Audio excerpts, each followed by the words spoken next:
It's a virus. It's a viral. You know, it just spreads. You reckon it would like go up and down at the same time? Well, what happens Not is, that micro. yeah, you create a concept, and then that runs. It's like Shimano released the mountain bike pedal back in 1993, and then boom, it just got copied and went viral. Yeah, so what we've done is we've created like a concept, carving up, riding bikes, vegan, weight loss, getting on YouTube, sharing that with the community, and that's just, that concept, proof of concept, sort of gone viral, and it will just continue to grow. Even if we step out today, it's bigger than we are now. Like Lance Armstrong was cycling. Like, if Lance Armstrong got caught in 2006 to 2007, it would have crushed cycling. But cycling got bigger than Lance. You know, people got on bikes, they realised it's good for weight loss, it's good for community, it's fun. And so even if Lance got caught, it didn't really affect cycling that much in terms of recreational sense. So yeah, our goal is to keep making it bigger and bigger and bigger. And that's why we do interviews on YouTube and support people and give people tips, and because we see the power to create social change. And I think like a lot of backlash also just shows that we're bringing to the movement just people who haven't learned about ethics, don't really care about anything except maybe their aesthetics, you know, and they're those kind of like, oh, don't judge others, like they're new to the movement and stuff, so they jump on the hate wagon because they haven't really learnt what veganism is all about yet. So you'll see that a lot. Because I mean, personally, I'm hitting like, you know, Tana Mojo's kind of demographic. You know, Handbag basics. Yeah, just like really young girls who have no idea about veganism or animals or anything like that. And they're like, oh, I'll try this. And yeah, so. The handbag basic is a species that we really try and target, because the handbag basic is, it's a massive population and they're spending money. They're breeding really quickly. They create change. So even though we might pretend we hate the handbag basic, it's definitely one species that we try and hunt every day with our posts and that. And it might frustrate some of you conscious people like, Harley, Freely, why are you doing the drama? But we're basically just handbag basic hunting. And it's very, very, very effective. Because it's pretty rare that someone's born into a high carb vegan family that promotes cycling or being good people. So you got to sort of preach to the non-choir if you want to create more change, and then support the choir at helping reach others as well.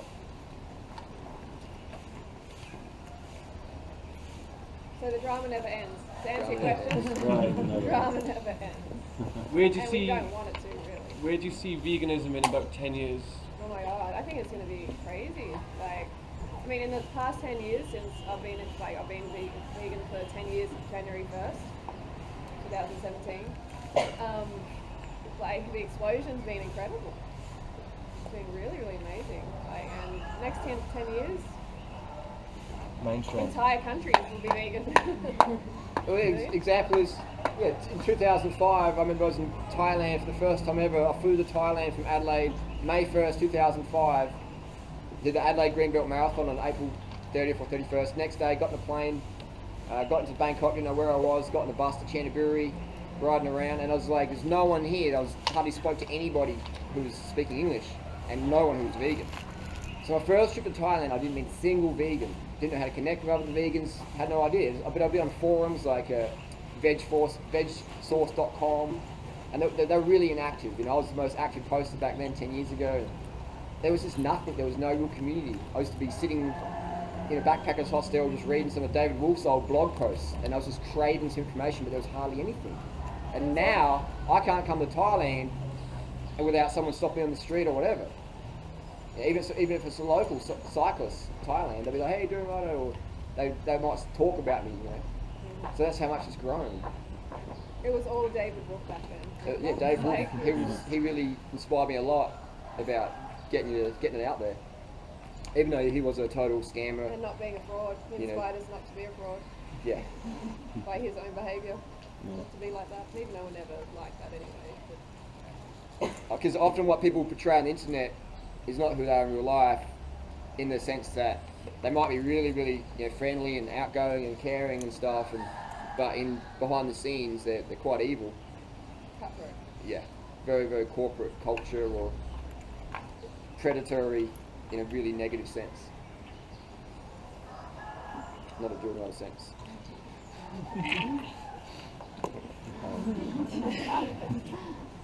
Yeah, so that's how we see it in 10 years.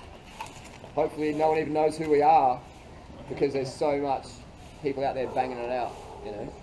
Hopefully in 10 years time people are like, do it on freely, like, who's that?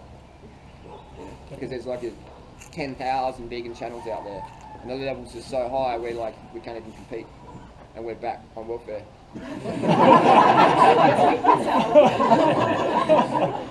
Leave you alone with that. Me and Freely are collecting cans in Adelaide. Just talking about, remember those times, you know, when... We knew who we were. I don't think it's going to be like that.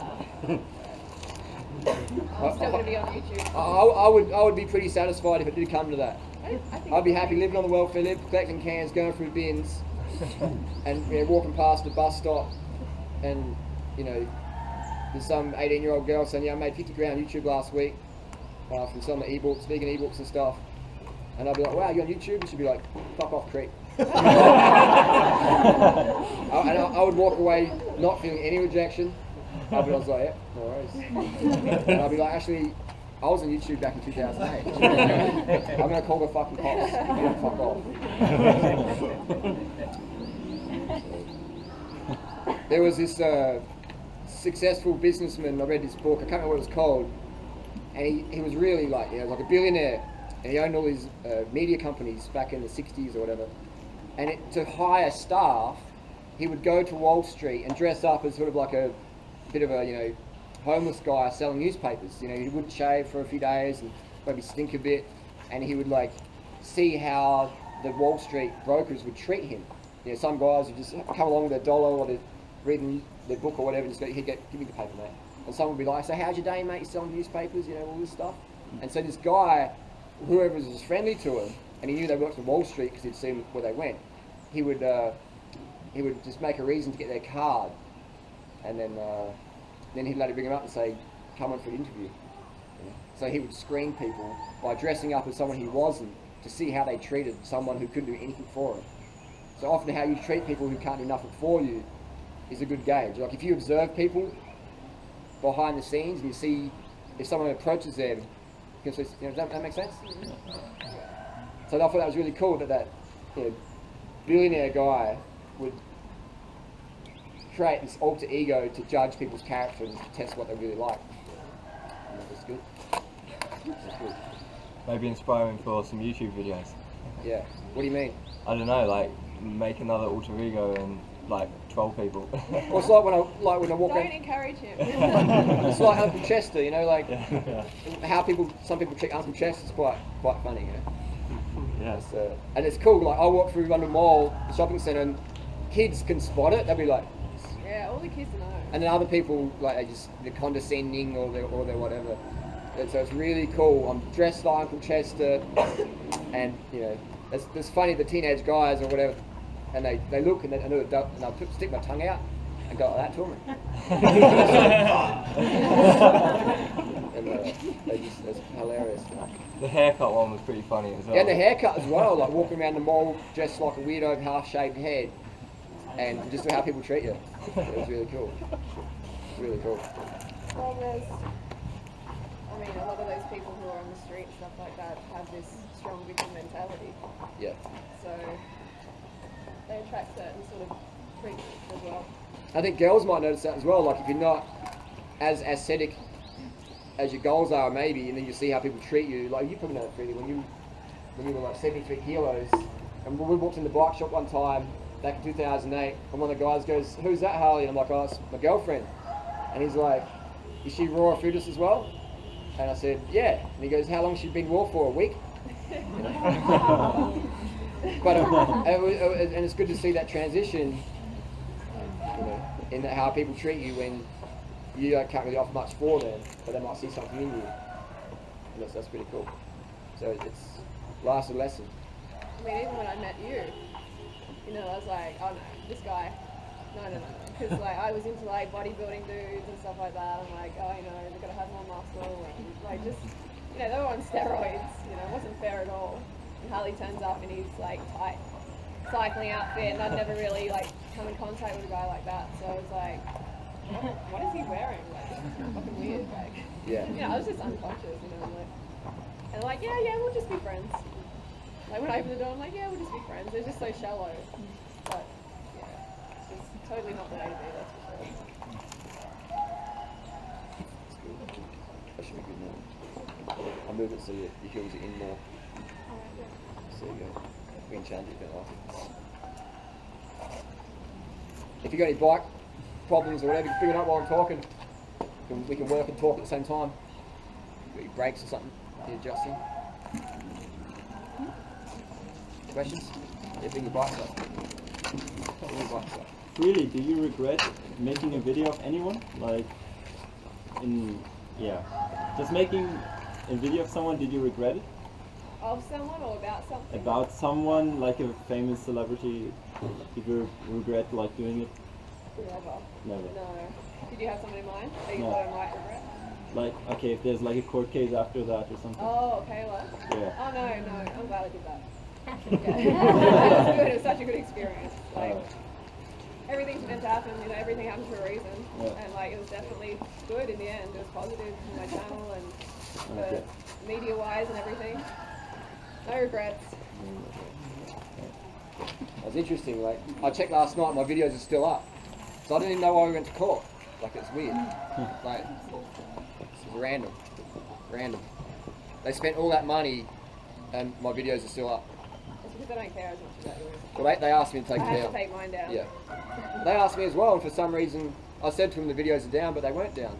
And they didn't pursue it anymore. I deleted mine. I had mine on private first, and they're like, no, yours on private. You need to delete it before we go ahead with this deal. So I had to delete it. How did they know they were on private? Because if you have a link to it, it'll say Oh, okay. it's on private. So they already had a link, so they just followed the link. Did you feel like you had like quite a beneficial effect with the whole Tana Mongees thing? Monkeys. Or, Harley. or did you, or was that like, because there was a lot of hate from her? It was the most hate I've ever seen.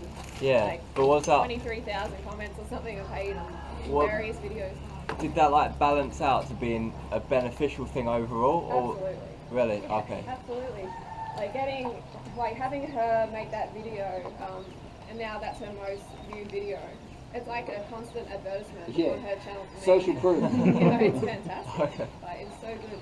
And my subscribers went up to 75,000 in a month or something. Oh really? So. Like now it's down to 30 or something, but that was a massive spike. Oh. So I mean, even if I converted one of her followers to veganism, It's worth it. that's worth it. Yeah. That's like potentially 3,000 animals' lives saved. Yeah. And then they tell their friends and their family, and that was worth it just there. Yeah. So Did you ever look at her social media to see those things? no, she just started like peaking. Crazy. That, I mean, like, I'm still gonna make a video. I'm gonna put a challenge out to her to say, you know, I challenge you to make vegan videos on your channel. Or actually videos that are positive. She's all like, I want you to be positive and everything like that. But if you look at all the titles of her videos, they're all negative. You know, like racist Uber driver, I got banged by a toothbrush. bang by toothbrush, like pervert security guard. You know what I mean? They're all negative. So I want to see her do positive. But it's all clickbait, sort of negative. Yeah, but like, Which is fine, What a hypocrite! but, saying to me, yeah. like, do positive videos, even though mine are positive if you actually listen. And every one of her videos is like negative. She speaks well, but I can't watch her because there's just no substance. Yeah, she's incredibly like good at storytelling. Yeah. Like a 17-year-old. I can see why she's popular. Yeah. But at the start, I think she was buying a lot of views and followers Oh, right. because she was part of this like follow for follow sub thing. Oh, I don't know what that is, but yeah. But she's definitely, yeah, she's entertaining for young kids to watch, but her message is like nothing. Yeah. You know, where's her vegan videos? I don't know, has she ever made any? I've never seen them. I don't know. She did it for like subs. You know, she wanted to get to 1 million and she did. Because I was getting more views than her. And then the other question as well, is she enjoying her quality of life? Because a lot of people, they want the fame, but then they can't handle the attention, you know? So that's another thing, like you might think, oh, someone's got more subs or whatever, or money than you, but are they really enjoying it? Yeah, that's another thing, like it's... I mean, if there's no substance to the channel as well, like how much can they really be enjoying life? You know what I mean? It's just, it eats away at your soul if you're not doing your life purpose. Not living your life purpose. Healthy. That's why I think so many celebs get into drugs Yeah, and they're just like, crazy sex parties and that, and just because they just... there's nothing to life. Yeah. What's the use? You know, like, I got banged with a toothbrush. Great. Like, how, like, But, yeah, if how you, exciting must that be to share that if you're going to use story? that clickbait, at least put a spin in there, like some sort of Yeah. activism, you know. That would All be, about the fame, Holly. It's all about the money. yeah. Oh, no good.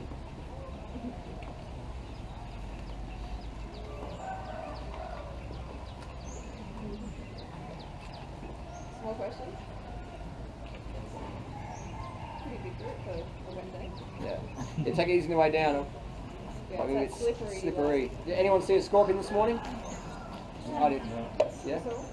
I haven't seen a scorpion yet. I saw two yesterday. Really? They come out in the rain. Question, yeah, Alex. Felix. Like 1 or 2 weeks ago, we did this Moncham ride. Yes? On the way back, there was a cat with an open head in the street. Oh, Open head. yeah, like Injured. fighting for life, Yeah. fighting against death. And what would you do when you see something like that? Would you kill the animal to end the suffering? When you, like, for Depends sure on how no one bad brings it the is. cat to the doctor here in Thailand with an open head. Everyone is like conscious about it. I'd have been hit by a car or something. Yeah, probably. I think, you know, It's like case by case. yeah, case by case. Yeah, but like, have you done How could something you? like that? Have you killed an animal I for couldn't kill it. to end the suffering? No. Because before I was Except for maybe vegan, like I was in a a bug. situation like that, and the person who killed the animal just did it direct. yeah, if you've got a gun or something like that, it's a lot easier. Yeah. Especially if it's like, if obviously it's not going to overcome, for sure. Yeah. Yes, case by case situation, and you know, what tools do you have with you, you know, like, so, That would be very hard to do. Yeah. is there a cliff nearby you can, We didn't do it. I still feel sometimes guilty for it. I think, Because It's hard when you don't have something to, like a gun or something. Yeah. Then you have to do it even I don't know. more hands on. Stamp on its head or something, that'd be Like pretty... drown, Oh, drown yeah. or something. yeah, it's case by cases, but just the very fact that you've thought about doing something is a good sign, you know. Yeah. So don't let that past prevent you from being in the moment to take action now, you know. You could use that emotional energy for doing stuff that will help.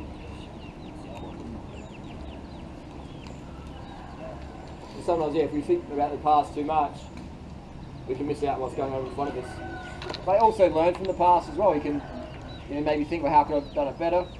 And that's good. It's good to question those things. So yeah, it's just case by case, I reckon. Because one time I had a magpie, I saw it get hit by a car in Australia, so I picked it up. Its wing was broken, and I picked it up off the road. And I was thinking, like, yeah, how am I going to get this to a vet, or what can I do? And the magpie, like, just freaked out, had a heart attack in my hands, and just died like that. And then another time, there was a cockatoo we saw had been hit by a car, or there was something wrong with it, and it was getting attacked by magpies. So we drove home, got the car, we caught the cockatoo, and when I had it in my shed, I made a big cage for it, like in the shed. And it lasted a couple of weeks, and then one morning, we found it just died, you know. So, Had food, water. yeah. Really weird. So, do what you It's can just do. stressed, I think, because it, you know, it's wild and it's suddenly in this cage, but it was injured, so it would have died anyway. Yeah. Maybe it died. Who knows?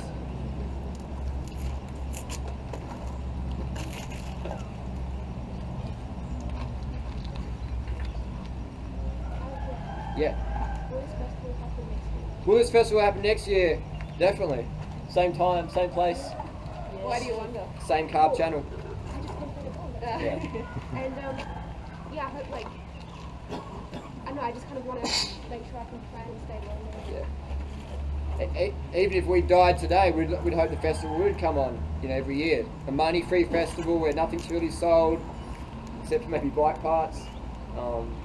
Where people just come up, do a Q&A, maybe share a story, and we build community that way, Share tips, build community. So who's going to move here, like permanently? Who's staying past the festival? Oh, everybody. That's funny. So, you know what I mean? I think we'll just keep doing Q&A every day until we're done, but yeah, there you go. I mean, Woody, would you say that people have come up here every single day since last year? At least someone? Yeah. Yeah. Yeah. So every single day, someone's come up. And maybe there's one, maybe there's 20, but and the juice vendors must be just going, I don't know what's going on, but one day there's 10 and the other there's like 200. So if you're not moving here, who's thinking of moving here? Like, who would like to? Oh, wow. Like, make it happen. That's really cool. Another thing I was saying with bicycle brakes, if your brakes aren't that good and they've been adjusted and stuff and there's still not much power, a cheap upgrade is called the Shimano 5800 5800 105 brake calipers. So you get the new brakes, and it makes such a difference on the braking power, because these brakes often they're just sort of cheapies and the power's not that full on. So if you want more braking power, it might cost you 1,000 baht each end. Get those and it'll make a big difference. And it'll be cheaper to fit in Thailand than anywhere else. And the brakes are reasonably cheap here. So it's the Shimano 5800 105. And then it's also important to clean the rims with acetone or something. Oh, you just even just water. Or water. Yeah, sometimes if my bike's really dirty from rain, I'll take my wheels off, bring them into the shower, and just sort of clean them by hand. And clean the brake pads, it makes a big difference. But if you want a powerful brake that's cheap, the Shimano 5800 105, really, really good upgrade. Make a big difference. Might add to that as well, like don't do what I did yesterday and have the brake pads slightly rubbing the tyre. Yeah. Because I got like 2 blowouts going down the Western Tep yesterday. Wow. Yeah, I figured out that luckily I wasn't going really that fast, only like 40 or something, which I guess is still moderately fast enough, but yeah, I realised that it was a brake pad touching and then corrected it. It didn't happen again. Yeah. Well, that's good. So I adjusted the brakes, so just be careful, they're more grabby now. Do you find you stretched out in that position, or? Because you could maybe move your seat a little bit more forward if you want to. But you can't do that. Oh, this is a good turnout for a wet day. Yeah.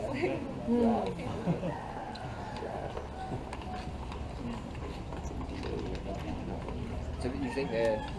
Yeah, my hands just get... Yeah. That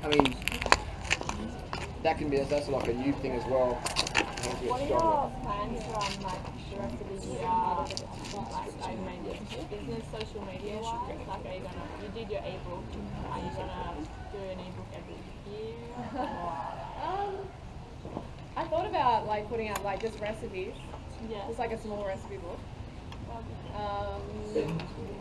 Social media wise plans, just keep doing, ideally do how about we do this? Yes, there we go. I thought about doing celebrity videos every day, and put in my Snapchat vlogs in between. So I'll probably just do that every day. I need to I do slacken off sometimes to do it every second day and stuff like that. So that's definitely next step. Social media wise, go to LA, do some more collabs, keep it going. How do you choose what celebrity you're going to do? Like, How do I choose them? yeah, because surely you're just kind of running around. Well, at first I was putting into the search like what I eat in a day and then going to the view count. You know how you can like refine the search so it has view count, and then going to the ones with the most views, and it often came up with really famous YouTubers. Okay. And then like all of a sudden like on my Tumblr it's like everyone's like do a video on this person. I'm like, who is that? And then I look at them, they've got 4 million subs, and so my fans, like my viewers, are the best people for letting me know who's trending and stuff like that. So I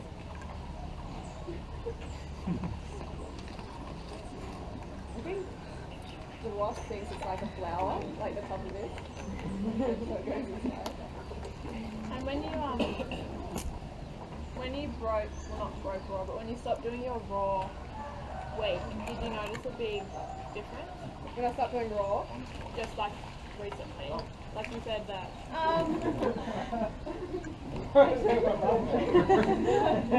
Yeah, it was good. It was awesome. It was a good experience. Like, I just didn't eat enough. I wasn't like in the mental, like I didn't have the desire. You got to have the desire. If you don't, then you're going to find excuses and not eat enough, and so the experience isn't going to be as good. But it's always good. It's always pretty good. Oh, well, okay, so it's raining. Maybe it won't go too heavy. We'll give it a couple minutes and we'll see how we Give it a go. couple of minutes. Just gotta eat enough on raw. Like, it's everything. We'll add sugar to your smoothies. It's easy to get the calories in. You gotta get the calories in, or else you won't have a good experience. Your motivation will drop. Yeah. I find the easiest way to get is drinking this all day.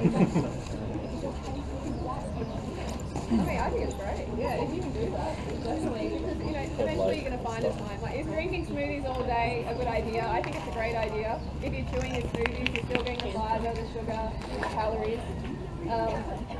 Yeah. It's less work on the digestive system for sure, but like your digestive system is designed to like deal with you chewing fruit up, like it's fine with it. But it still does allow more energy to go from like digestion to healing any issues that you've got going on in your body. So smoothies are really awesome for that. And eventually you're gonna start eating again anyway, so you may as well do it as long as you can. It's good, it's really good. I've done Smoothie Island for weeks before banana Smoothie Island, and it was amazing. And an easy way to get the calories in. What do you think of doing Banana Island? Yeah, it's the best in the world. It's the best experience ever. Yeah, you just gotta eat enough. Yeah. And when I was doing Banana Island, I've done it a couple of times. Like I was always having smoothies, so it's way easier to get the calories in. Or else like eating, 40 bananas during the day is like. You didn't have any greens? I had something, not at first, like first couple of weeks, no greens, and then I brought in some lettuce, and I was like wrapping in bananas and stuff like that. That was good, but banana smoothies, like, it just takes, like when you're just having one type of fruit, it takes away any of the like guesswork about what you're going to have the next meal, or like, if I wait for this to ripen or that, or all that consideration. It's just so easy. You can get on with the rest of your day and not even worry about food. It's like Steve Jobs' meal philosophy. Steve Jobs would often just wear the same clothing every day. Just to save time. I'm thinking what he's going to wear. And You save so much time. I fell into that without even knowing it. I was just like, well, I've got a shirt, it works, it's breathable, it's got a message. So I just got like 5 of these shirts in my wardrobe, plus a couple of others.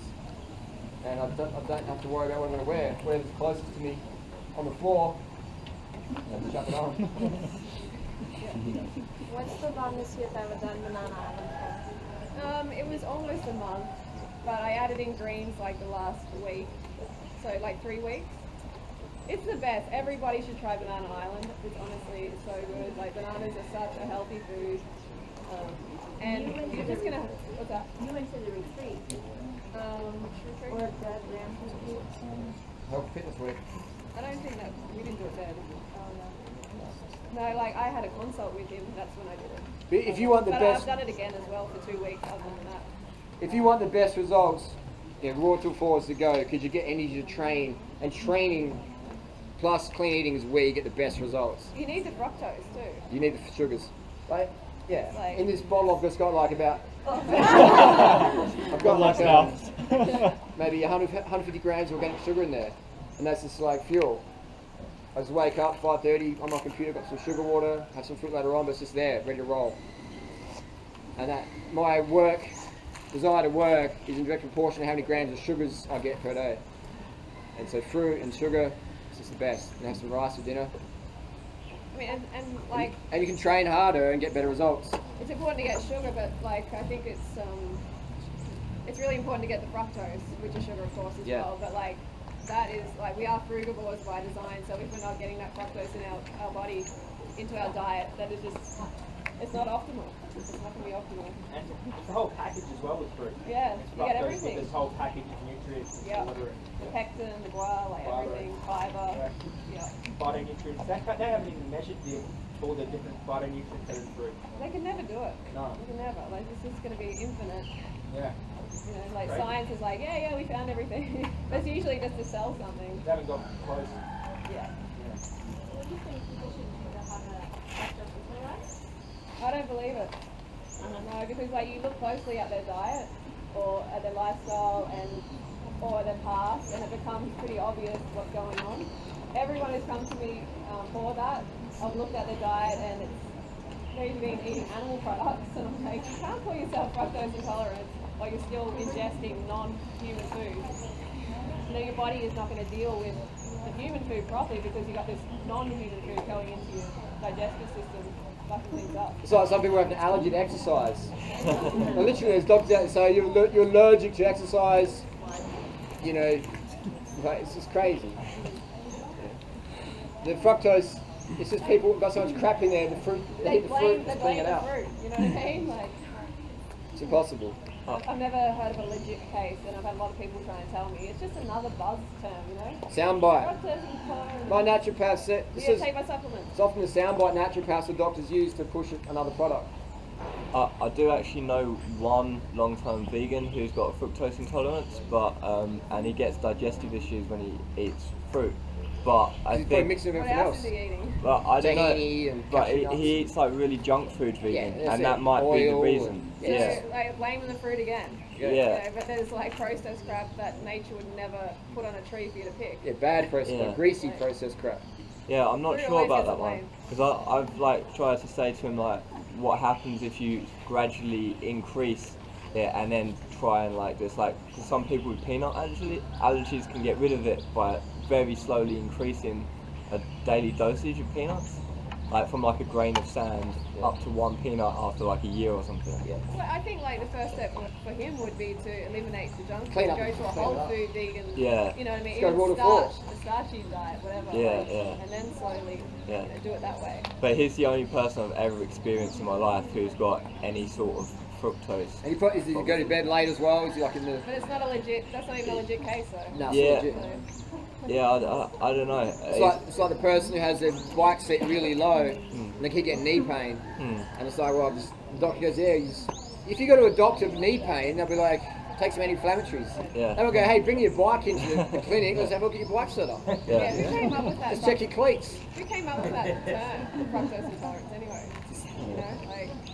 Now they've got a social media anxiety disorder. Really? People who can't use social media without feeling bad or It's called something. sad. So, it's, Social media. so yeah. Yeah, it's pretty ridiculous. Questions? Joey? How do you remain focused on the vegan message when there's so much bullshit and drama on the internet?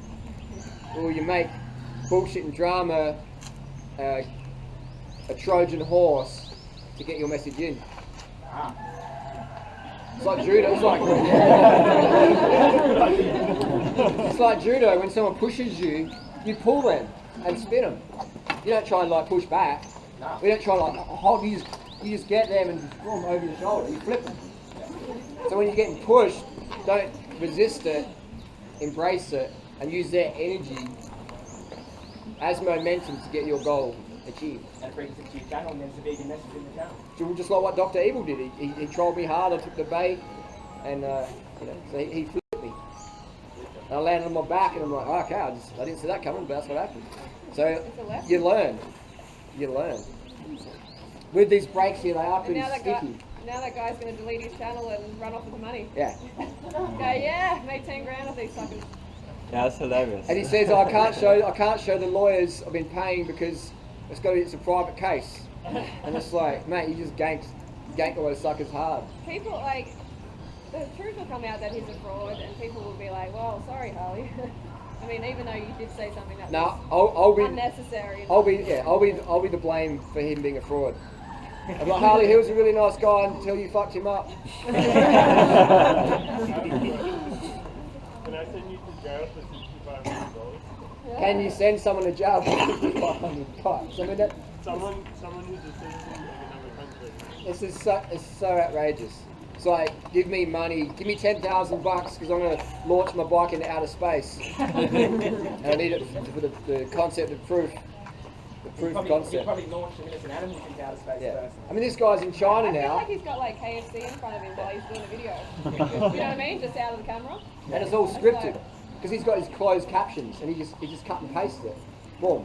And you can tell he's just reading off a screen. So he's doing it well. He's just writing it up. Yeah, it doesn't sound like, he doesn't speak like someone who's been long-term vegan. It just really rings alarm bells to me. He's come from The way nowhere. he speaks is like, it's very scripted. Art of war. He's researched what he thinks he should say. He's come out of nowhere, he'll go back to nowhere. Did you see the emails that you wrote to Joe Best? Like, Joe Best made videos and it was just like pages of just like nonsense, just like talking about so much bollocks. Philosophical. Yeah, and Joe Best was just like, well, essentially he could have summed up this entire fucking bullshit in like 2 sentences. So he showed his emails. Yeah, he like transparently just like went through and read it. Like he sped it up because it was so fucking long. It was like even like a 20-minute video or something, and he was like really fast because he sped it up. Whoa. And it was that long, this email that he wrote to him. It was just full of nonsense. You can probably see that Joe's a good person for him to turn. Yeah, because Joe's all smart. I thought that all. So Joe versus Dr. Evil, like they. Yeah. Yeah, I still don't know what he's doing with that 800 calorie thing, but I don't know. You made a video on your Harley saying, Steering Rider finally calls me fat or something. Yeah, he wants Steering Rider to call him out so he gets more views. I think he took it quite well anyway. But, it's just crazy for Joe being that little calories. We saw him at Abbey Ground. I don't think he He didn't eat? He did eat. Oh, I think it was. He'll only stick to it for a couple of days. Yeah, he can't stick to anything. That's his downfall. He's a great guy, but he just can't stick to the program. Yeah. By the way, he made all his videos on iZone as our private one, so Joe did. the email video and the video. Really? That's private now. Yeah, the one you made on the clothes. Oh. is private too. Joe Best one. Yeah. I'll ask him today. I saw him on. I was looking it up on Google and it has still the videos on there, but I clicked on it and it's private. Yeah, well. He probably just wants to be in the drama too. Wants people to talk about it. Look at that chicken. It's got a bit of a bond going, eh? Chicken's on the Google program. And the chicken's heard all the talks and started going to go vegan. Stop eating worms. Like the slaughtering and all that, but not the hunting and stuff like that, bite-sized vegan clothes, you got Yeah, she made a video about that and I was like, whoa, you know, what got censored? And I had a look and I've got so many of those. I know, so how come No, I mean, I've got so many of like age restricted. Oh, you do? Yeah, I've got heaps of those. So when she did that, I'm like, oh, that's not a surprise at all. We've been doing that for years. Like it says in the terms of service that like you can put in slaughterhouse footage, but it's going to be like age restricted. I used to put those videos up. You think so restricted more than No, it's getting less restricted because I used to put those videos up and I get a community guideline strike. The first one I got on those was 2010. So that's why I sort of stopped doing that content because I was, putting my channel at risk of getting deleted. And then YouTube let slaughterhouse stuff up, but they're just age restricted. It's literally in the terms of service now, which is really good. So you're allowed to put it up. yeah, Slaughterhouse. so that, they've gotten less restricted. But when it's age restricted, it just limits the amount of audience. It Yeah. limits Quite it. a bit, I guess. Yeah, and you can't monetize. You can't get money for it, that's for sure. Yeah. Yeah, they did a book in mine. Yeah, I've got heaps of those. But her point was that, but then you can show someone just like Oh, yeah, hunting hunting and like well, taking parts of the animals. it depends. It's always though. been like that. It depends though, like, she might be focusing on smaller channels too. Because her channel's fairly big now. She's got 100,000. Yeah, we promoted her on our website a lot for the last 6 years, but then She's not that bad. yeah, But this hunting video's got 1 million views. Yeah, 1 million views. Well, but how big's the channel? It's probably like hardly any subs or something. I don't know, they treat you differently if you've got a lot of subs. So there's no restrictions on the hunting videos? it all depends. Oh, if I it's, put it on my channel, it would be. Yeah, that would definitely I like guess flag it's that. not, doesn't get flagged. Yeah, that's another So thing. vegans are Like, more likely to be offended. yeah, the Flag. vegans are getting flagged more as well. I think she's making good videos. I hope she keeps Great making. activist. Yeah, Great Yeah, activist. that was a great speech. yeah. I haven't seen it, but I'm not surprised. It would be great to see. Probably the best resource for research and linked. She spends Oh, like 20 yeah. hours on a video. She said longer. No, longer. She said like 80 or something. I was like, Yeah, 80, girl. 100 and something. That's, yeah. Most educational channel on the internet. Would you feel that she's reaching non-vegans, or like I feel like she's just reaching vegans? Nowhere near as much as the celebrity channel. Oh yeah, but Like- really on another level. But vegan couple as well. They're reaching more than. But But it's good channel because has then a place. people can go there and get more. It's a Like, resource to send to people if they need information, education. Yeah. So we need all, Yeah. every Yeah, it's a great resource. I just feel like she's only got vegans who watch her videos. maybe, I don't know. I think you can send people That's a big links call. if they're like, why is Pretty this cool. bad? And you send them to them. I mean, she'd do well to throw a celebrity in here and there. Emily. she wouldn't do that because people, are you copying freely? And Emily's ego's too big. There's other things. No, you really gnawed those away, didn't you? I do row by row. So one row, then the next row. That's right, I was so strange. Take it a chicken. Joe's like, no, I'm not kidding. I didn't think there's anything left. Gone? Shall we hit it off? I don't think it's anything. There's one of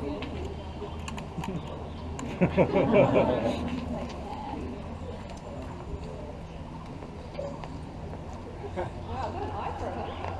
So straight. Thanks to me.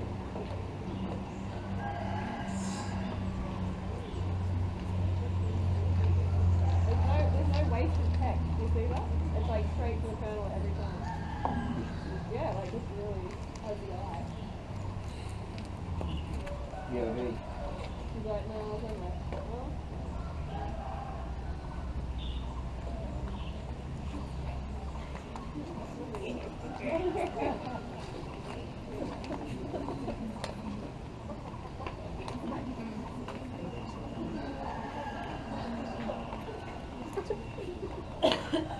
Paul? So now that you guys are talking about age restrictions on YouTube, what's your opinion on censorship? Do you think it's good for kids to be exposed to reality from a young age? Yeah, I think it's good. Definitely. To like the slaughterhouse stuff and all that. Yeah, they need to see that. Because a lot of them would turn vegan too, straight away, as soon as possible. What age do you think? As soon as they can comprehend it. Parents don't want to show their kids that, but then you would think that would make them think like, Yeah. I Yeah. can't show my children where they're. Yeah, exactly. Why is this okay? Yeah. I was playing like Doom and Quake and all those like Oh yeah, they're Cool. blood and guts. And, yeah things when I don't even know how young I was when I was playing that shit. Yeah. It's like I put up this photo of my injury in my leg on Instagram, and like so many people who I know weren't vegan were like, oh my god, this is disgusting, flag, oh my god, it's horrible, but like, you know, they're eating animal products, they're eating like, They eat the same thing. yeah, it's like That was you know, chopped up flesh, like, yeah, that was a full on injury. Or you go to a restaurant and someone has a wasp or a bee or a fly land on their food, And they're like, oh, I can't eat that. Send it back. Or they find a cockroach leg in their chicken Caesar salad. They're like, oh my god, that's like disgusting. So it's just a little leg, you're eating a leg of a bird. Like, I'd rather eat a cockroach leg than a bunch of dead flesh with pathogenic bacteria in it. But people don't the cognitive dissonance, not making that connection. And often if you tell them the truth, they're like, oh, you're extreme. I've been finding a lot of worms with my mangoes.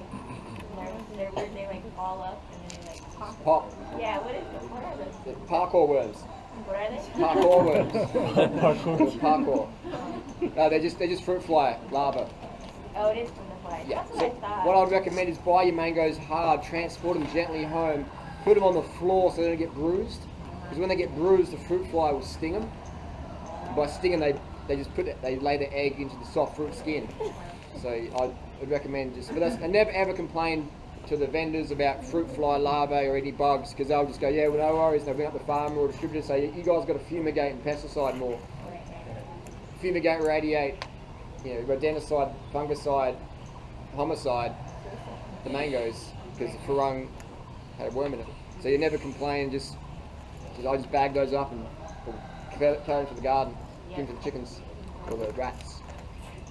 But it's a good sign of organic stuff if you're getting worms here and there. It's good. Do you know what that yellow paste is on the mangosteen? That's the astringent. It's like a natural wax of the tree. It's not a chemical at all. And I know that because I've been on organic mangosteen farms, just eating mangosteens off the ground. It's just natural. If you pick a mangosteen early or break it home early, it will have like often a yellow drip. Yeah, it looks like a paint almost. Yeah. I thought maybe that's what it was. Yeah, no, it's totally 100% from the mangosteen tree. And if you ever go to Chanterbury and ride through the mangosteen orchards, you'll see that. It's natural. And the mangosteen, make sure the darker the purple, the better. Darker purple, the better. Pretty sure the mangosteen top on nobody. Yeah, colour-wise. One of my friends has, a few of them have PCOS, and then they say that they have to be on the pill, because that's what they've been told by their doctors. And I don't know, what can you say to someone who does that? That's like one of the most common things that is cured on a high-carb vegan lifestyle. Yeah, I've seen that. Heaps. That's all you got to say is they get on it and give it like a couple of months. Yeah. Have a test beforehand, test afterwards. It might take more than a couple of months, but yeah. Because some of my friends are like, oh no, I can't because I'm gonna get facial hair. Stuff like that. Oh, if she goes off. If they go off the pill. Yeah. That's Hallie's favourite subject, the pill, so. Well, polycystic ovarian syndrome, the main cause of that is diet and lifestyle. So while taking in exogenous hormones like estrogen and progesterone can alleviate the symptoms, it still doesn't treat the cause, which is diet and lifestyle. So if these people are just buying time, and maybe when they hit 30 they get breast cancer or ovarian cancer, or have in the meantime mental issues from being on steroids for so long. So my tip is always look at this cause, which is diet and lifestyle, and if you need the hormones after that because you don't have any ovaries or you've got some extreme rare genetic condition, then you're okay. But just to take exogenous hormones for contraception or to treat stuff like that, in my opinion, is a bad health choice. Because the World Health Organization knows these are known carcinogens. And the problem with the pill is people stay on it, they don't cycle off. When guys go to the gym and do steroids, they might take it for 4 to 12 weeks and then have a break. But when you're on the pill, you stay on for years. It's insane. But it's so common and encouraged, and it's such a part of society that we just hand women steroids as a contraceptive aid. It's not questioned, because the bigger the lie, the bigger the shadow, and you can't really see anything on that because the shadow's just everywhere. There's no edge of truth anywhere. But when I did that steroid video, when I went to university and interviewed uni students, I said, would you ever take steroids? They're like, oh no, steroids are bad. And I'm like, would you ever take a contraceptive pill? And they're like, I'm on it now. And I'm like, is a contraceptive pill a steroid? And they're like, I don't know. And these are uni students. So, it's amazing. Well, it's not good to teach people about their own bodies and empower them. You know what I mean? Then you can't tell them bullshit. And the vice versa would be for guys who get prescribed testosterone because they've got low T and then they need it. Well, let's have a look at your diet and lifestyle. You got a lot of stress, you have a lot of late nights, you eat enough carbohydrate, you're doing sport, you're getting enough sunshine. So I'd even recommend guys who get prescribed hormones, I'd say rather than take those, look at ways to improve your levels naturally and then go from there. Especially with PCOS, that's a real sign that there's not enough good nutrition, there's too much fat and protein, and there's not enough cycling, not enough sport. But most people would rather pop a pill and change their lifestyle. And that's why Big Pharma is always going to be the biggest industry on the planet.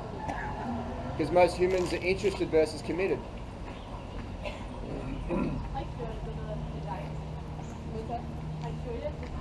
Yeah. Yeah.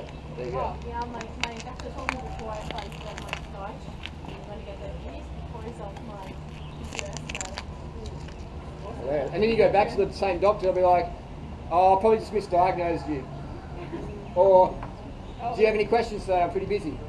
Or, wow, that's amazing. Wow. Like, Oh, that's a miracle. meet me after work. I want to know more about this. How often would a doctor ever do that? Like, fucking no. Oh, actually, I never went there again. Yeah. I wrote that email, and she responded and said, yeah, but that's just a single case. She can't. Yeah. But she's accepted. Yeah, but you should be studying that single case. I knew a lady in 2002 when I spoke to her last. Well, first off, she had breast cancer and she cured it with high carb vegan McDougall. And the doctor said, we're going to have to do double mastectomy, chemo. And she says, no, I'm not doing that. And she went McDougall style, cured her breast cancer, went back to her oncologist and said, why didn't you tell me that? And the doctor's like, well, that's not what we do here. Right. Right. How unethical is that? It's crazy.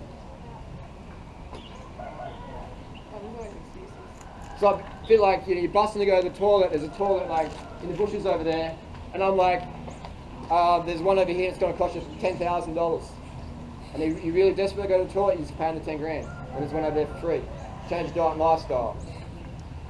I know a doctor, and he owns the pharmacy next door to the surgery. Yeah, bingo. Yeah. That's why the best way to get drugs, steroids or whatever from a doctor, is you just pick a surgery that's next door to a pharmacy. You know? That's a money in and out system. So you just walk in there, ask them what you want, pretend you know what you're talking about, pretend you've already been on it, and they'll give you almost anything. There's no conflict of interest whatsoever. Not at all. It's so Not at all. scary. It's so scary, the whole thing. It's horrible. So it's It's like, fuck community, like, all they care about is money. Who cares? Get people healthy.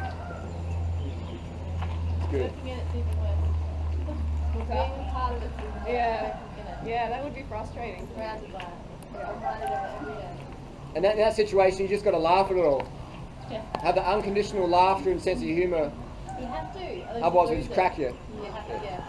First it was so, when I woke up and I'm in the job now and I realise it, it's, you have to just go and laugh at it and just be like, this is society and I'm just going to do what I've got to do and make changes to people I'm close to.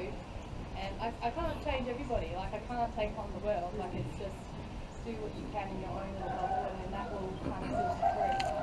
Yeah. We can only change ourselves, and then we can only change ourselves, and then those people who want to change will be inspired by our change, and they'll come to us. There are patients who I've spoken to on the side, Yeah. and they've gone home and said thank you so much for sharing Oh, it with sure. me, and they said they're going to try to be vegan, so That's good. Yeah, hopefully good stuff. they made that change. The 1%ers. Yeah. We're here for the 1%ers.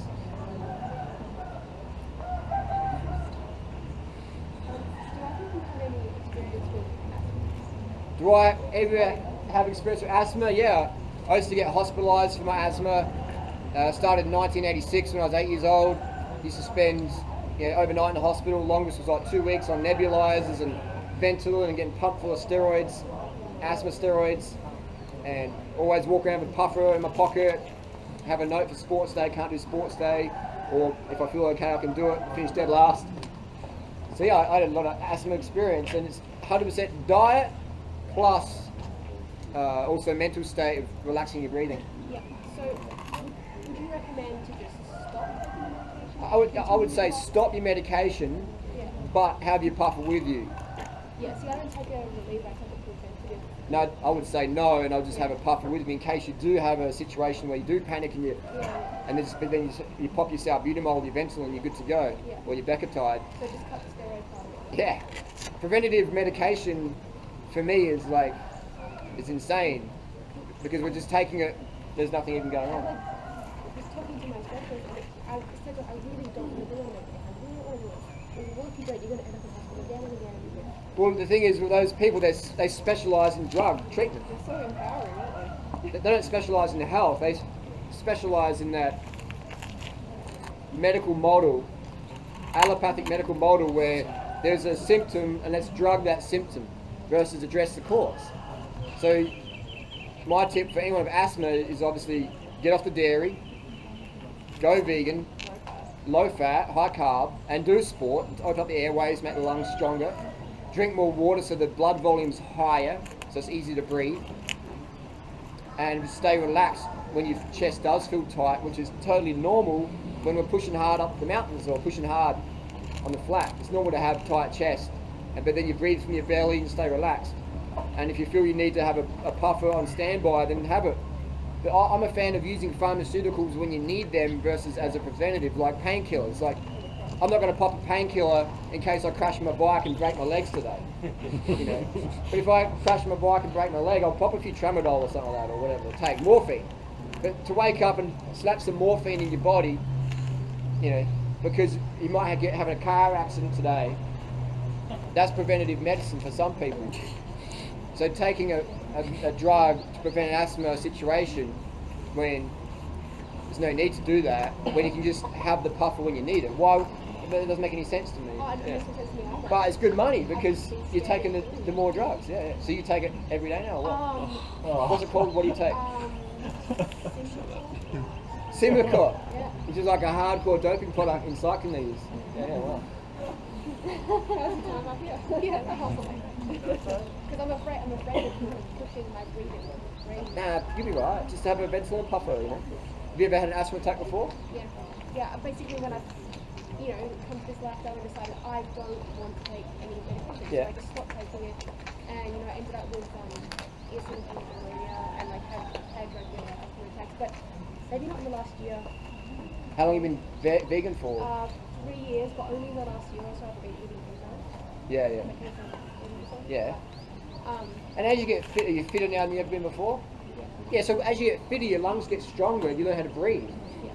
So you can't base your past health, you can't base your present situation now based on the past. Yeah. Like, I used to be asthmatic on heaps of medication, but I still get that mindset, I'm frail and weak and I can't ride a bike in the cold air. I wouldn't be where I am now. So we have to change our identity. And the doctors don't understand physiology that well. They don't understand that people can actually get healthy. Yeah. They just want customers for life. Just like the first bike you buy might be a shitter. If you stay on that bike forever, your success will be limited.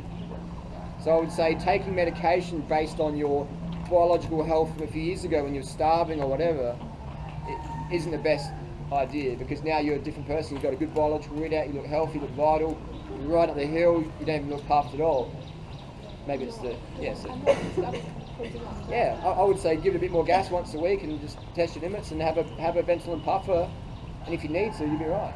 But you're not going to get pneumonia because you didn't take asthma medication, in my opinion. You would have gotten pneumonia. No, I had something called eosinophilic pneumonia where your white blood cell level was too high and the floor of my lungs was full of this kind of specific type of blood cell. And was that when you were calorie restricting or not that well? Or? Oh, I was really calorie. So when we calorie restrict, our immune system is dropped because we're not getting enough glucose, and our immune system runs on glucose. The glucose-induced phagocytosis, little phagocyte cells which run around and eat up all the bad stuff. If we don't have enough glucose from starving or low carb, then our immune system will crash. So again, that's another thing they probably didn't tell you. Did they tell you that? Oh no, they said I need to be on rest. There you go. Like, don't eat more carbohydrate, get more rest, gain a bit of weight, take some fucking drugs. Yeah. So again, that's my opinion. and I would recommend off and have your Benson if you need it, and you'll be good to go. Good to go. I got a friend that struggles to eat high carb because she gets really bloated, and she wants to eat high carb, but every time she does, she gets really bloated and painful apparently. What else is she eating? Like now? Everything? And now she just eats low calorie, I think, like salads Animal and. products? Oh no, she's vegan. Oh, she's vegan. And she wants to eat high carb. Yeah, she just struggles, and every time she tries, she gets bloated. It's so much more fibre. You know, like her idea of bloating though. It's just subjective. It might be just she's just not used to feeling full, like Yeah. how you're meant to feel. She said it's like physically painful, like it's. Is she coming from, oh, she's been calorie restricted? Yeah. Oh, she's probably semi-anorexic kind of eating. Right. And then that shrinks your stomach. And so it can feel like when you're eating a normal amount, it can feel painful for the first couple of months maybe. So Yeah, she can would feel you say just gradually? You just got to fucking, she just has to smash it in. Get through Have it? small meals, maybe 3,000 or 4,000 calories a day, and eat it. By not eating, what happens is your digestive muscles become weak and they atrophy. Yeah. Yeah, just like if you go to the gym for 10 years and you quit the gym for 10 years, you go into the gym, it's like, oh, this is just so hard. Yeah. You know, like, I've got muscle fatigue. No, it's just lack of training, lack of conditioning. So if someone eats less, all their muscles in their digestive tract get weaker. And then they eat less, or they eat like other stuff. They're like, oh, the only way out of a hole is to go up. Just push through the pain. Just got to push through. Yeah. If you keep digging, the hole just gets deeper and deeper. She You just think- has to today just Yeah, start it's smashing smoothies. There's going to be a transition period where she's going to feel, you know, in pain and crap and that kind of thing. Do you think the body will adjust pretty No, quickly no, to Yeah, it that? has to. I don't think I know one fact, because when you put a muscle under strain and you create stimulus to that muscle, adaptation occurs 100% of the time. Yeah. So if you put food in, you might feel that pain or whatever, but eventually you'll get stronger. Just like if you run up the hill, it takes you 2 hours the first time for someone. If they keep coming back, eventually it'll be under an hour and then down in the 30s and 40s. She might be Eventually. really dehydrated as well. She is dehydrated. If you don't get enough carbohydrate, you won't have enough blood volume, Enough water. not enough glycogen, so you'll be dehydrated, so your digestive juices are less. Also, she may be using this to mask an eating disorder. I don't know her, I can only speculate. A lot of people with anorexia will say, oh, I can't eat this, I feel sick. So then people get off their back. Rather than saying, I don't want to eat, I want to starve myself to get skinny, they say, oh, like, I can't eat this, I'm gluten intolerant. They have all these reasons. So that's also got to be careful there. If someone's really underweight, anemic looking, they've got an eating disorder. How much does she weigh? No, she's a healthy weight. She's not. Oh, she's a not healthy weight. underweight. Yeah, Okay, she's so- not underweight. Yeah, it's so hard to like. Yeah, You know what I mean? So what she's doing is it's just a strategy's wrong, and maybe she doesn't have an eating disorder, Yeah. but it's just strategy's wrong. Just like when Momo had her cleats upside down, she put them on and she couldn't clip in the pedal, and we're just like, what's going on? And I tried to pedal, so I'm like, these are fine. She said, give us your shoes, and we took it, and we went, oh, the cleat's upside down, you know. So Momo wasn't looking for an excuse not to use clipless. Yeah. She just had the cleats upside down. Yeah. So your friend's strategy is just wrong. So she needs to cut out cut down the fat and protein, because she's obviously of a healthy weight. Yeah. Increase more carbohydrate, and she'll be good to go. And do a bit of exercising. Start with walking or light cycling. When someone asks me questions like this, I always get them to do like a week of their food diary Right. and send it to me. Punch it all into chronometer.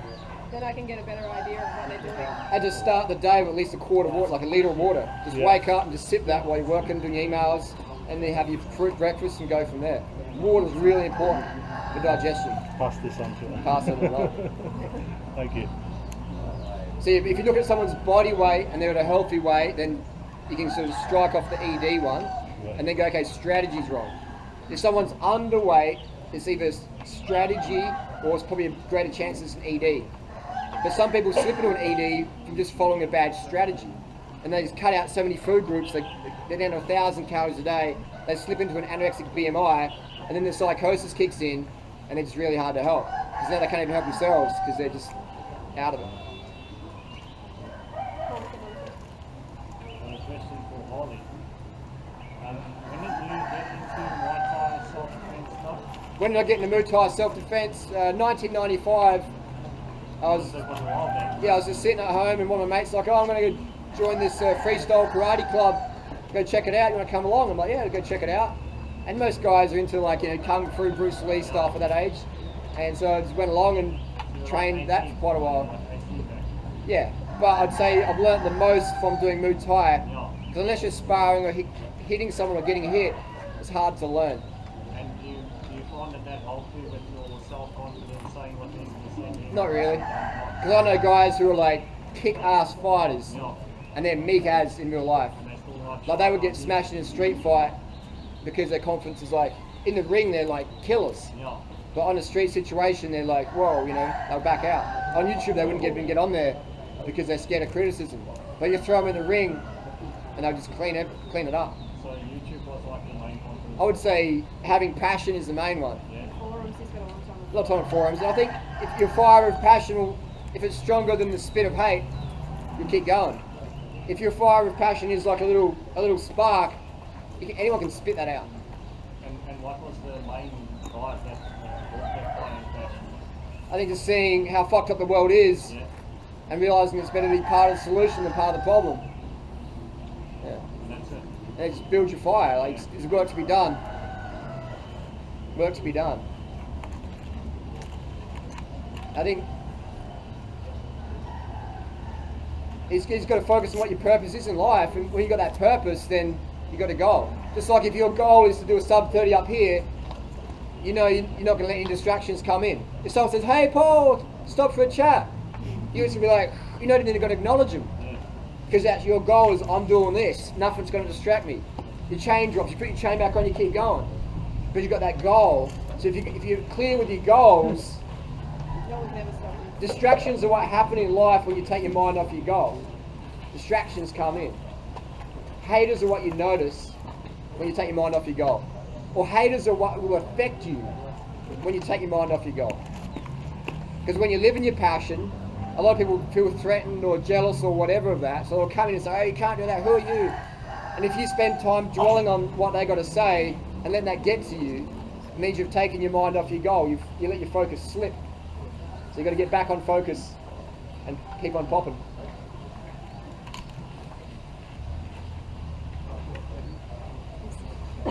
Yeah, so my dad has got multiple sclerosis and he's not vegan, but when I get home, he's going to become my mission. I've conquered my mum to become my dad. But I was just wondering, for someone with multiple sclerosis, would you say that being raw till 4 has the same healing benefits as being fully raw? I would say because I'm raw till 4, I know I'd be able to help him more, because I have more knowledge on that than being fully raw. Personally, I think like fully raw, like carved up, is always going to be the healthiest for healing because we're frugivores and that's our natural diet. But in the world that we live in, raw till 4 is definitely Easier to access. Yeah, because your dad's going to be like, I'm going to do this fully raw He's thing. already retired because of his multiple sclerosis. Like, an easier option is probably Yeah, it is. Okay, so It's a more real world, like modern world solution. the question is on MS, what's the best cure? I mean, I've seen people reverse MS. Yeah. I used to be like, what people should do, what your dad should do was quit everything, move to some organic fruit farm in Thailand, just have someone serving morning meals of fruit every day, just the best exquisite fruit. He walks in the garden, he meditates, he focuses on contribution and have good thoughts. Sunbathes, bathes in a stream 2 hours a day, massage, the works. That's what he should do.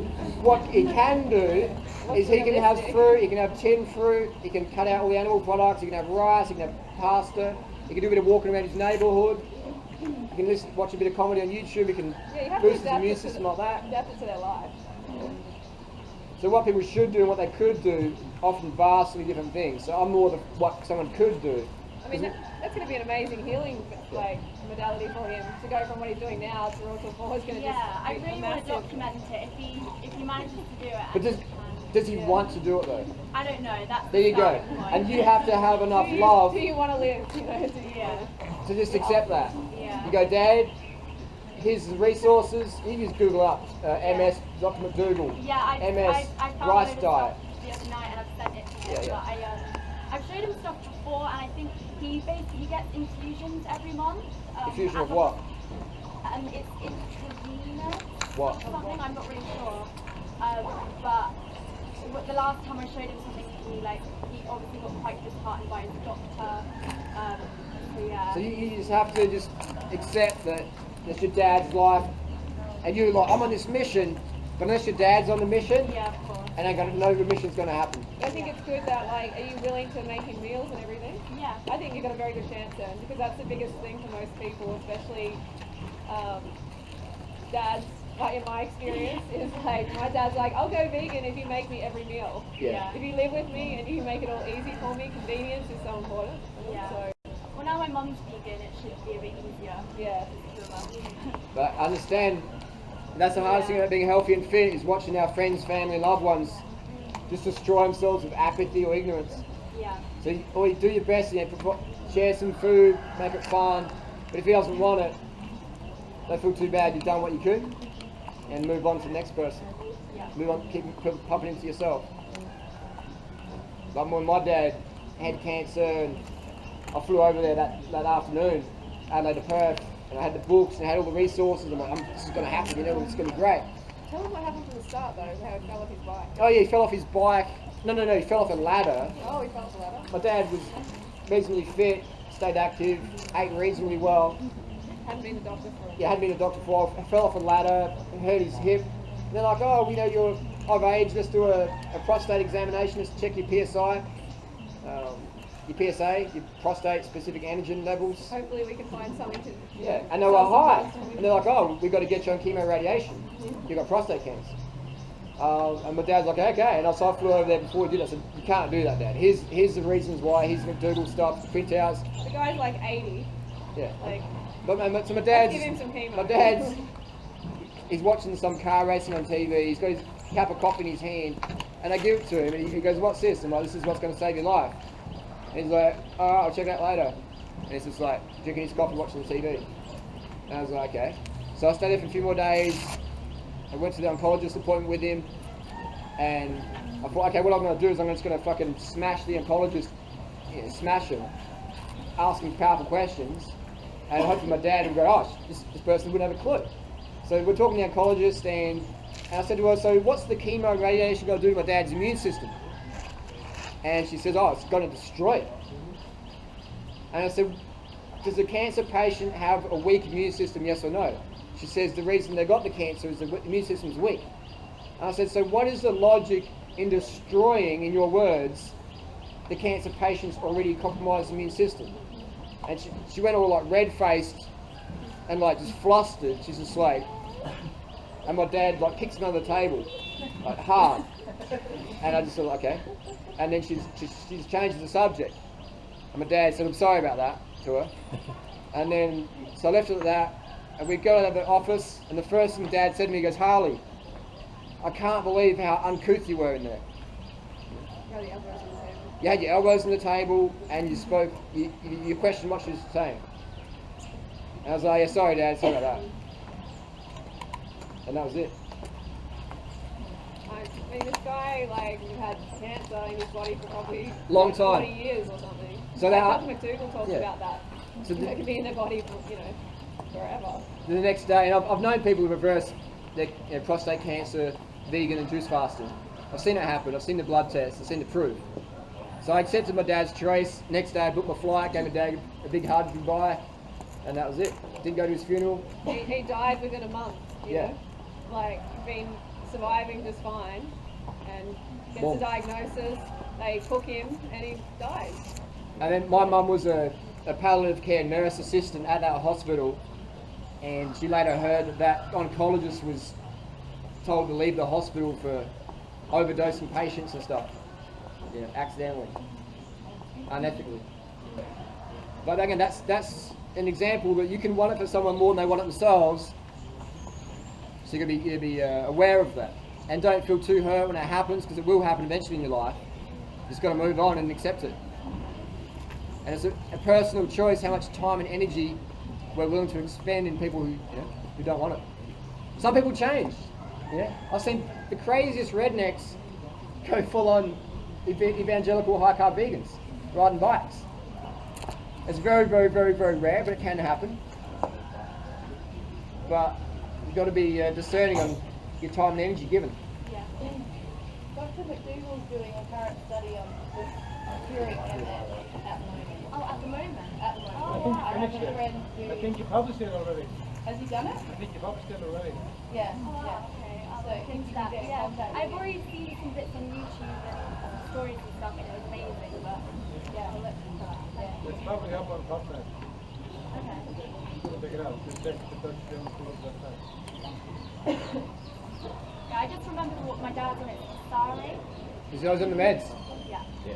And he's also on steroids as well for some other like skin things he's developed Yeah. as well. And like, yeah. So it's very hard for people to go against their doctor's advice. Yeah. Like in 2000, I went to the doctor, had a lot of, feeling really bad before I was vegan, and we did some blood tests. I don't know what some of my cells were out of whack, and I said to the doctor, what does this mean? She goes, we're going to have to do some more tests because this is like a leukemia-like condition. And I was just like, what? Leukemia? She goes, it's similar, but we're going to do some more tests on you. And she was like, a nice person, but just did not look healthy at all. Big bags on her eyes, cup of coffee on her desk. And I'm thinking, I don't know, I just don't want to take advice from this person. So I just didn't do any more tests, and just started to get more into health. And then a few months later, I met this vegetarian guy and said I should go vegetarian, and then went from there. I never went back to test to see if I did have leukemia or whatever. But I know if it were really bad, and my blood tests were really not looking good. Yeah, my mum's got fibromyalgia, and when she went to see her doctor, I went with her and I asked the doctor, like, does nutrition have anything to do with it? And she was like, absolutely not. And she's got like celiac and lupus as well. It's embarrassing. Like, Yeah. Oh, it has nothing to do with it. Nothing to do with it at all. It's Just like genetic. psychosis. It's like crazy. So even with fibro, I've seen people go like fruitarian or RT4 and B12 injections, do like a course of B12 shots, bit of exercise, go to bed early, boom, fibro's gone. Yeah, my mum's really feeling a lot better, and she was like drinking quite a lot of coffee before she came. And now Oh, yeah. since she's been here, she hasn't had any Oh, mum's coffee here, at cool. all. Yeah. But she's just struggling with her sleep at the moment, and I think if she could just get her sleep. it Oh, would she help just has to her learn how a to lot. rest and chill. Yeah, she's Sleep very, doesn't she's matter. A very stressed person. She Yeah. gets kept her. And that weakens your immune system. That creates more fatigue. Yeah. When I'm buzzing in bed thinking about stuff, I learn how to chill, relax, close my eyes, put a mask on, and if I can't sleep, that's okay.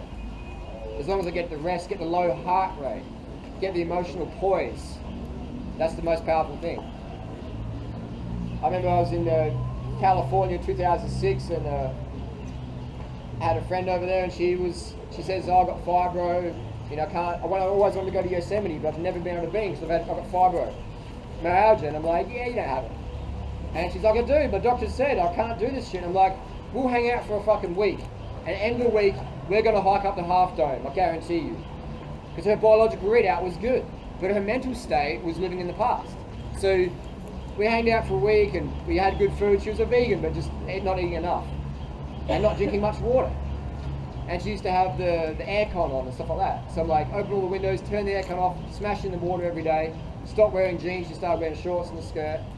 And she started feeling better. We started going to bed early, getting up earlier. By the end of the week, we did the Half Dome. We did Yosemite hike, and she killed it. And she was at the top. She was crying. She's like, I never thought I'd be able to do this. And I was like, you just never had anyone who knew how to fucking train people properly. She was identifying with a diagnosis. Like, Yeah. That That became her identity. That's my identity. I have. And just loving it. But what she was doing wrong was the aircon, living in the past, living in that identity, wearing jeans, being dehydrated, not drinking enough water. She used to wait till she's thirsty before she would drink, and not eating enough carbohydrates, being a bit scared of fruit, scared of the sugar. So she wasn't getting enough glycogen. She was dehydrating. She wasn't getting enough rest because she wasn't having enough glycogen. And all these things compounding, and plus the diagnosis. And it's just totally mentally disabled, like a prisoner of our own beliefs, and then get caught up in doing strategies that aren't beneficial. I'm so glad I've got there. Oh, yeah. And that's the strategies, man. Just like when a bike comes to me, it doesn't go back worse. Hopefully. Hopefully those brakes fail, but like, because you got little tools that work. Strategy. Just like the wasps, man, they're carving up, they're coming back. They're really like, We give the good food they're here. really energetic. The wasps are like little workers. And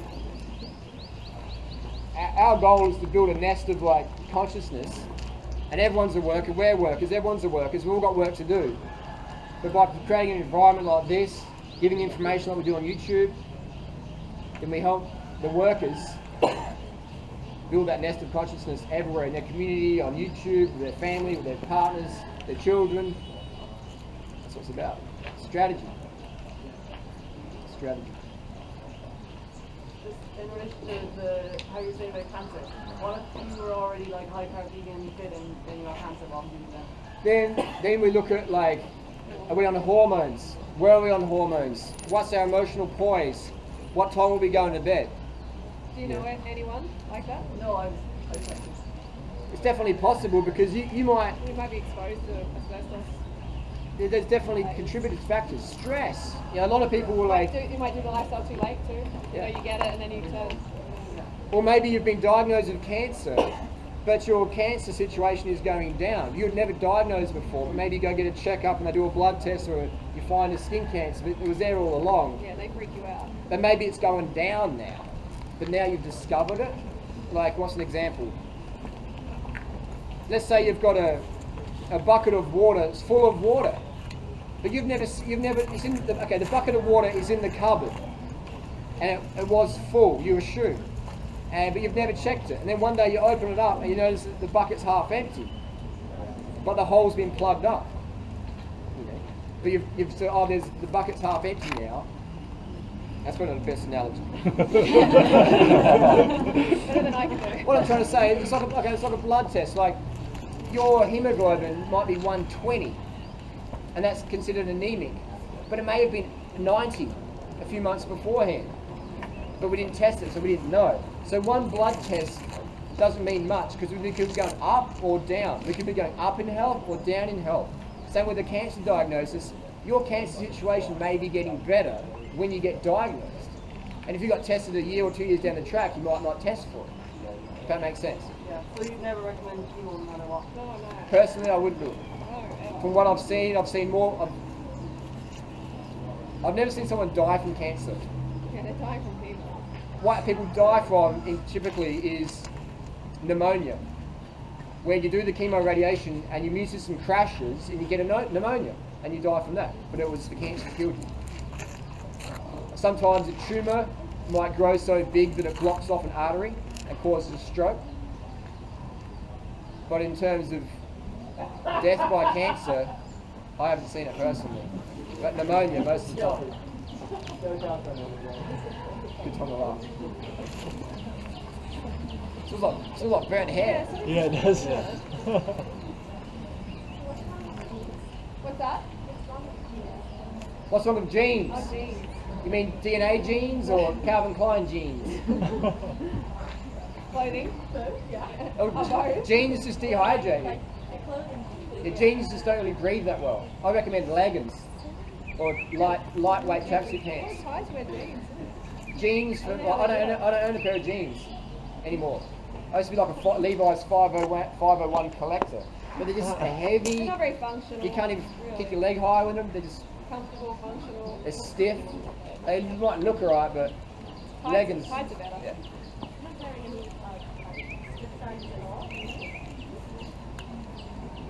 Rarely. I might go out for dinner, maybe, and wear them, but it's pretty rare. Yeah. And they're comfortable. As comfortable as they can get. Type of jeans. Usually tights. So everyone sees me in tights all the time. They're just so much more practical. Functional. I recommend fitness clothing because then you're always inspired to move your body. And when you're always inspired to move your body, you're going to get better results. You're going to feel better, and you're going to meet more people on your path. If you're wearing clothing that limits your function, your range of movement, then you're more stiff. And my theory is you'll create more stiff people in your life. So if you're more free and relaxed, because your clothing lets you do that. If I wore jeans, I couldn't really sit like this. I'd be like stiff. And how you feel is how you are. Yeah, you don't want to restrict your movement. So I'm all about clothing. If I can't run a marathon in my clothing, then I'm not interested in wearing it. Unless it's Uncle Chester. And Uncle Chester's the exception. Otherwise, you always see me in stuff that I can fight in, run in, climb a wall in, move in. Yeah, so jeans, I don't own them anymore.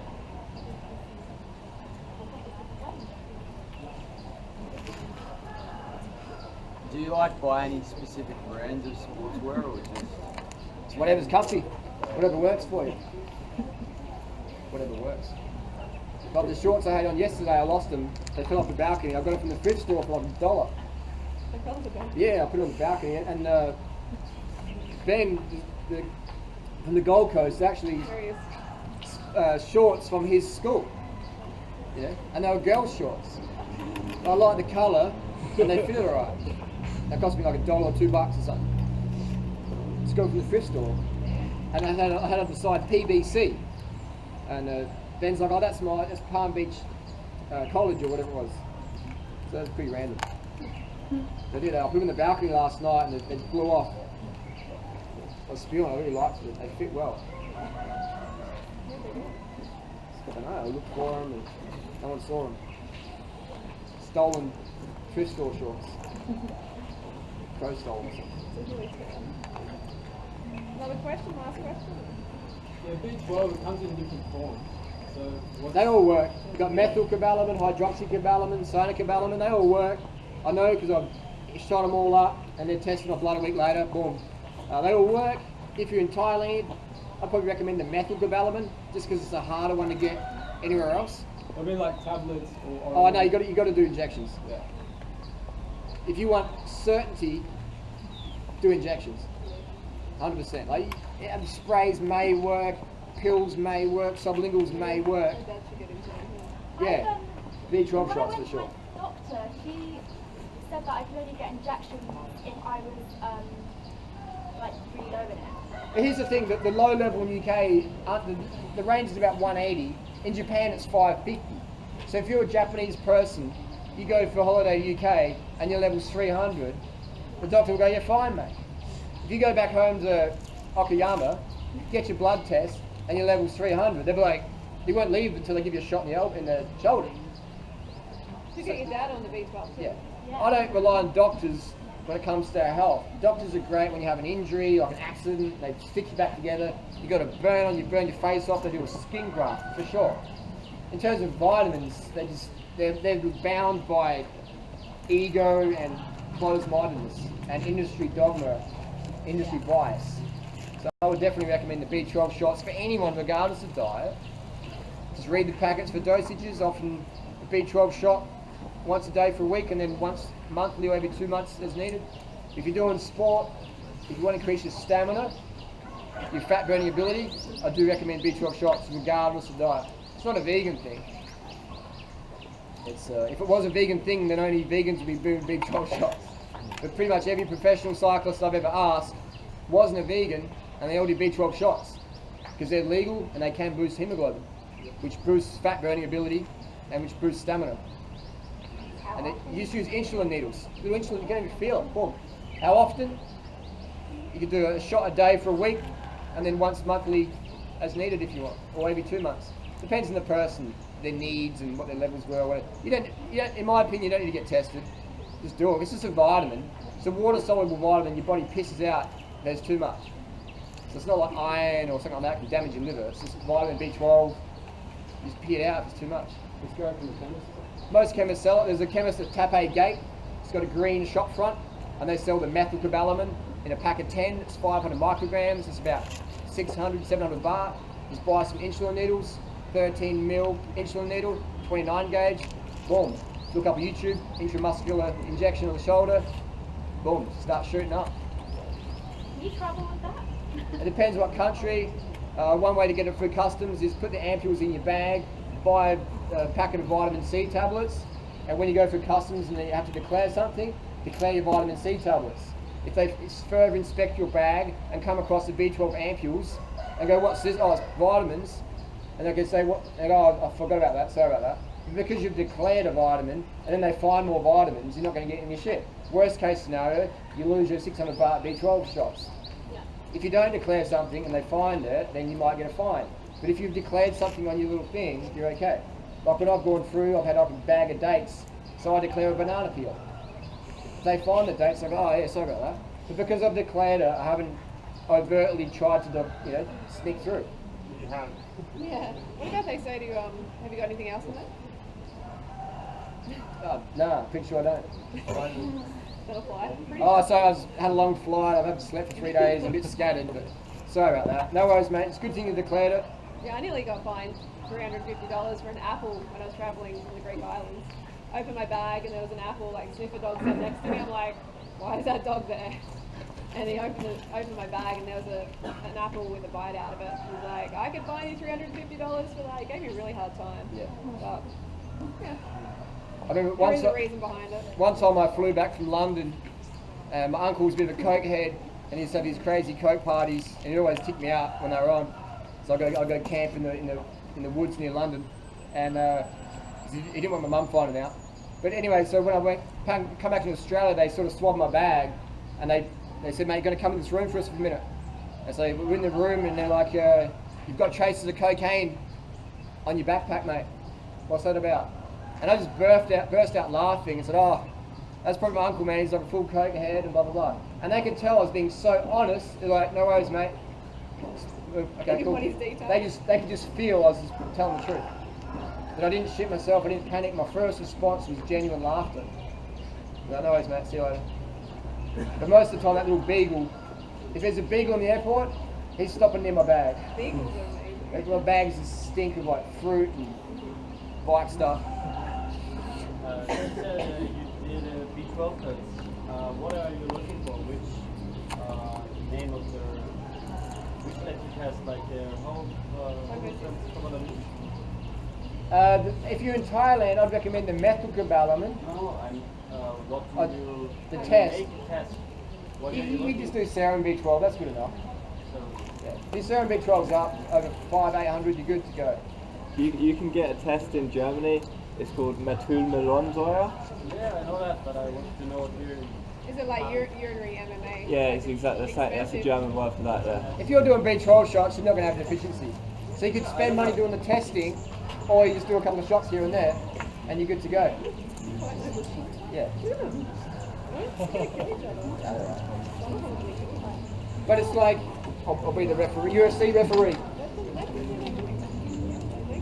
Yeah, you're better off just like, That one's not happy. That one's iffy. you're better off just, That's what wasps do though, they kill each other. yeah. That's the thing, you can save money on testing by just doing a couple of shots and you don't have to worry about it.